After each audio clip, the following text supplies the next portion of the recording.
Assalamualaikum warahmatullahi wabarakatuh. Halo teman-teman, kembali lagi bersama saya Amalia Lailatul Qadriyah atau biasa dipanggil Kak Amal.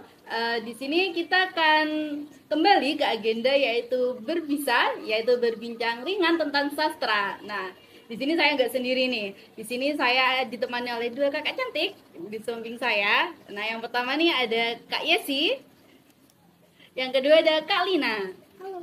Nah, di sini sebelum kita membahas mengenai sastra nih Kak dan juga masyarakat, terlebih dulu kita membahas keseharian kakak-kakaknya dulu nih, biar nggak serius-serius banget gitu kan. Ya, Untuk Kak Yesi sendiri nih, untuk aktivitas sehari-hari ini sendiri disibukkan dengan aktivitas apa nih Kak?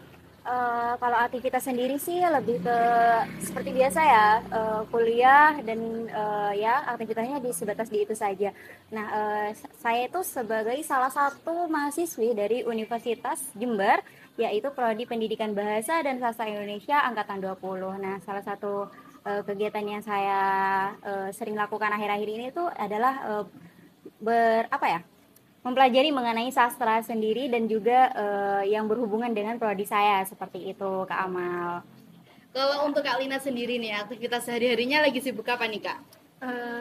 Kalau aktivitas sehari-hari ya kurang lebih sama lah ya kayak Kak Elsi tadi karena kan memang satu jurusan juga kan. Oke Kak, dilihat dari latar belakangnya pasti seru banget nih membahas mengenai sastra dan juga masyarakat itu sendiri. Nah, untuk sastra nih Kak, kita bincang-bincang tentang sastra. Menurut Kak Yesi dulu nih, sastra itu menurut Kakak itu hal yang seperti apa? Jika berbicara mengenai sastra begitu ya, yang pertama tentu yang terlintas di dalam otak kita atau di benak kita itu sastra itu merupakan karya tulis yang berbahasa indah begitu ya, semisal seperti puisi, cerpen, pantun dan juga sebagainya. Karena sastra itu juga cakupannya lumayan luas ya kak ya. Nah sastra ini juga seringkali dianggap sebagai sebuah ilmu pengetahuan yang abstrak begitu ya dan juga tidak pasti. Nah mengapa hal seperti itu terjadi? Nah, hal ini terjadi itu kemudian menjadi sebuah penyebab begitu ya, di mana hal tersebut cenderung menjadi pemikiran di dalam masyarakat, akhirnya sastra itu kurang diminati begitu, Kak. Jadi mungkin seperti itu ya sastra-sastra yang dalam otak saya tuh terlintas bahwa sastra itu adalah sesuatu yang abstrak begitu. Mungkin di masyarakat juga Benar. dipahaminya seperti itu begitu. Kalau untuk Kak Lina sendiri nih, menurut Kakak sastra itu hal yang seperti apa sih Kak? Iya, jika berbicara tentang sastra nih, sebenarnya kan banyak orang yang berasumsi bahwa sastra hanya berisi kisah fiksi. Padahal apabila kita kaji lebih dalam, sastra ini sesungguhnya memiliki peran yang penting di tengah kehidupan masyarakat, gitu kan. Lebih dari sekedar ilmu pengetahuan tentunya. Hal tersebut selaras dengan pendapat dari Zulkarnain seperti itu.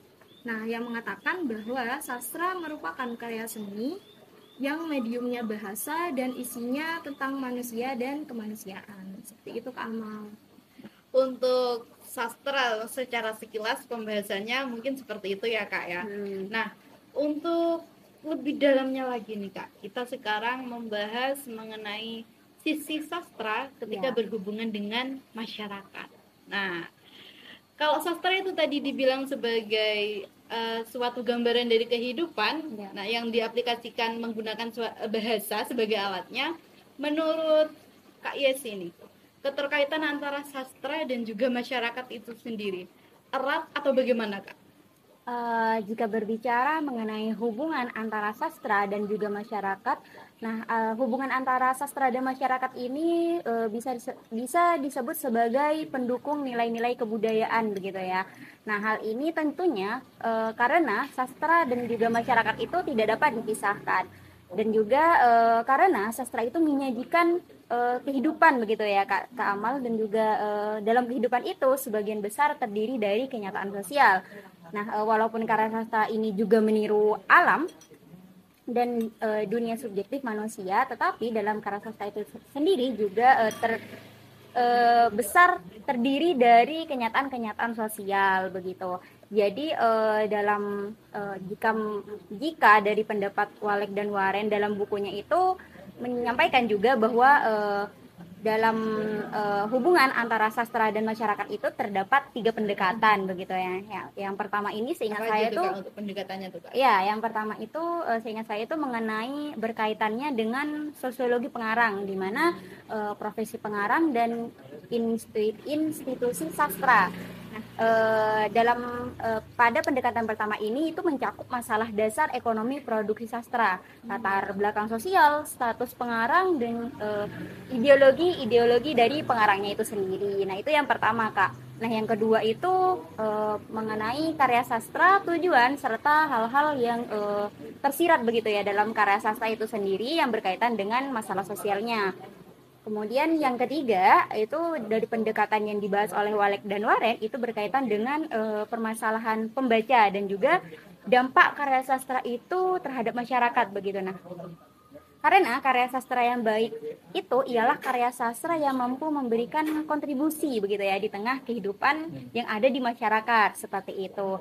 Nah, juga antara sastra dan masyarakat itu memiliki hubungan yang bersifat simbiosis begitu ya atau simbiotis. Nah, terkadang ketika sastra itu menyajikan cerminan dari pola perilaku masyarakat yang bisa disebut sebagai kalau masyarakat itu sebagai objek sastra begitu. Nah, namun pada waktu tertentu itu juga sastra itu mampu memberikan pengaruh terhadap perubahan pola perilaku masyarakat yang dituju seperti itu, Bu Kak Amal. Mungkin itu saja ya mungkin bisa saya sampaikan mengenai hubungan antara sastra dan juga masyarakat. Ternyata untuk sastra dan masyarakat sendiri memiliki keterkaitan yang cukup erat ya teman-teman. Untuk dilihat dari penjelasan Kak Yesi tadi nih, Kak, gimana sastra sendiri memiliki fungsi sosial yang itu sebagai alat pengendali sosial nih.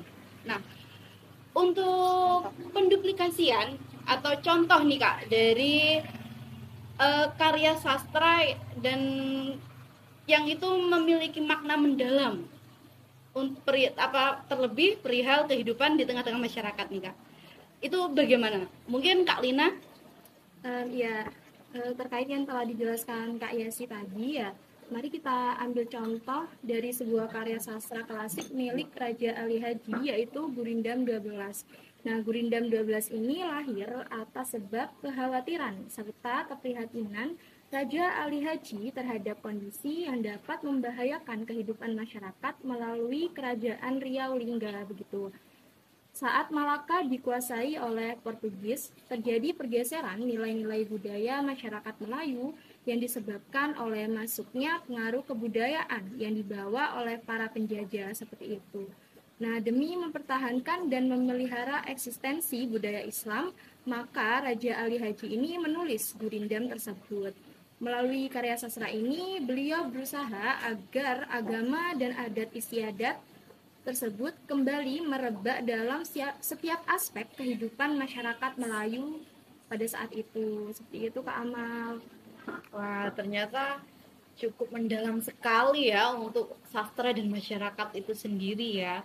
Iya, selanjutnya mungkin ini ya Kak Amal kan mengenai tadi yang sudah dicontohkan oleh Kak Lina itu mengenai Gurindam 12 gitu ya. Nah, dalam Gurindam 12 ini lebih lanjut itu membahas karena di dalamnya itu terdapat 12 pasal di dalamnya. Nah, mengapa seperti itu? Mengapa terdapat 12 pasal? Karena setiap pasal yang ditulis itu syarat akan makna dan berbagai petuah dari kehidupan begitu ya. Nah, baik dalam aspek beragama maupun berbangsa. Nah, keseluruhan dari pasal yang termaktub dalam Gurindam 12 ini itu secara garis besar ya memiliki kandungan ajaran dalam berperilaku, nilai pendidikan karakter seperti itu dan juga tuntutan moral. Nah, dari karya sastra milik Raja Ali Haji ya, nah itu memiliki relevansi sosial yang sangat besar begitu Kak Amal karena relevansi sosialnya itu berkaitan dengan masa lampau, masa kini dan juga masa yang akan datang begitu. Nah, sangat memungkinkan dengan hadirnya karya sastra yang tadi sudah dijelaskan oleh Kak Lina yaitu milik Raja Ali Haji, pola pikir serta pola perilaku masyarakat itu akan terpengaruhi begitu. Nah, dari sinilah dapat kita lihat bahwa salah satu fungsi dari sosial sastra di tengah masyarakat itu yakni sebagai alat untuk pengendali sosial begitu. Alat pengendali sosial. Ya. Wah, ternyata sastra tuh bukan hanya sekedar tulisan indah ya, Iya, Kak, ya, benar jika kita sekali. belajar bersama ya. Nah, teman-teman pasti sudah mendapatkan banyak informasi nih mengenai sastra dan juga hubungannya dengan masyarakat sendiri. Mengungkapkan di sini saya ingin sedikit menyimpulkan mengenai apa yang sudah kita bicarakan nih, Kak. Ya. Menurut pendapat dari Jo Brahim sendiri nih, Kak, di tahun 1994 pada halaman 221, sastra sendiri menampilkan gambaran kehidupan, dan kehidupan itu sendiri adalah satu kenyataan sosial sebagaimana yang sudah kita bahas tadi nih, Kak. Nah, secara jelas mampu menepis asumsi yang kerap kali menganggap bahwa sastra kurang memiliki relevansi sosial. Padahal relevansinya sangat mendalam sekali ya, Kak. Ya, Terlebih sastra sendiri dianggap sebagai gambaran dari kehidupan sosial kita di keseharian. Sastra juga memperoleh pengarahan dari masyarakat beserta kehidupan, sekaligus mampu memberi pengaruh untuk kehidupannya di masyarakat, baik itu masyarakat sekitar maupun secara meluas ya, Kak. Iya, benar sekali. Nah, itu tadi bincang-bincang sekilas kita mengenai sastra. Untuk penutup nih, Kak, mungkin kakaknya ingin memberikan sedikit kesan dan pesan nih untuk teman-teman di rumah yang masih menganggap remeh perihal sastra. Gimana, Kak? Dari saya dulu ya mengenai sastra itu, bahwa sastra itu tidak hanya tentang karya tulis berbahasa yang dianggap indah begitu. Namun di dalam sastra itu mencakup banyak hal-hal yang meluas. Salah satu contohnya adalah antara hubungan masyarakat dengan sastra itu sendiri.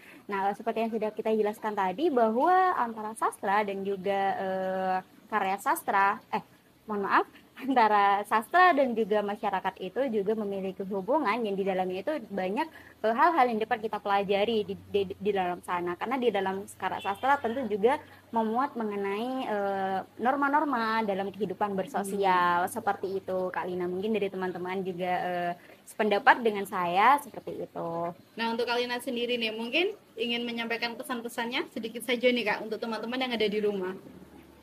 Ya, mungkin seperti yang tadi ya telah dijelaskan mengenai sastra. Nah, sastra dan masyarakat ini tidak bisa dipisahkan seperti itu, karena masyarakat itu juga berperan dalam karya sastra itu sendiri, seperti itu, Kak Amal. Ya, itu tadi ya teman-teman perbincangan kita mengenai sastra dan relevansinya terhadap kehidupan masyarakat sekitar kita. Untuk itu kita akhiri nih, Kak, ya pertemuan kita untuk kali ini. Semoga masih ada kesempatan nih, Kak, untuk di lain waktu kita bisa bincang-bincang santai gini lagi. Semoga ada kesempatan ya, Kak Amal ya. Itu tadi bincang-bincang ringan kita tutup nih, Kak, kita akhiri. Akhirul kalam, wassalamualaikum warahmatullahi wabarakatuh.